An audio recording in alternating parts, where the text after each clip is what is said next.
అల్లం ఎల్లిగడ్డ పేస్ట్ అండి. చూడండి, ఇది టైప్ 2 అండి. టైప్ 1 అయితే ఎలా ప్రాసెస్ చేయాలి పేస్ట్ అనేది నేను ఇంతకుముందు నా ఛానల్లో అప్లోడ్ చేశాను. దీనికి ట్యాగ్ కూడా చేస్తాను, ఒకసారి చెక్అవుట్ చేయండి.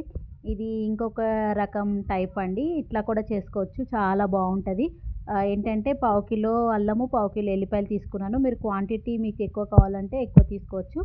మనకి అల్లంని బాగా దాన్ని పొట్టంతా తీసేసి, ఎల్లిపాయలు కూడా పొట్టు తీసేసి మంచిగా అల్లంని బాగా మళ్ళీ ఒకసారికి 2-3 సార్లు కడిగేసి చిన్న చిన్న ముక్కలుగా కట్ చేసి పెట్టుకోవాలి. కట్ చేసుకున్న తర్వాత దీంట్లో ఇప్పుడు మనము ఏమేమి ఇంగ్రీడియంట్స్ వేస్తున్నాము అని అంటే, కొంచెం ఉప్పు వేసుకోవాలి, ఇంకొకటి పసుపు కూడా వేసుకోవాలి. ఈ రెండు చాలా ఇంపార్టెంట్. ఇంకొకటి అనాస్ పువ్వు వేసుకున్నాను, సాజీరా, ఇంకొకటి ఇలాచీలు, మళ్ళీ మిరియాలు, ఇంకొకటి లవంగాలు వేసాను, దాల్చిన చెక్క, ఇంకొకటి కొత్తిమీర వేసాను, ఇంకొకటి కరివేపాకు అండి. ఇవి అన్ని ఇంగ్రీడియంట్స్ బాగా ఇందులో వేసుకొని మనం మిక్సీ చేసుకోవాలి, గ్రైండ్ చేసుకోవాలి.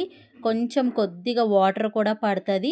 ఈ పసుపు ఉప్పు అయితే కంపల్సరీ యాడ్ చేయండి, స్కిప్ చేయకండి, ఎందుకంటే వాటి వల్లనే ఎక్కువ రోజులు అనేది నిలువ ఉంటుంది.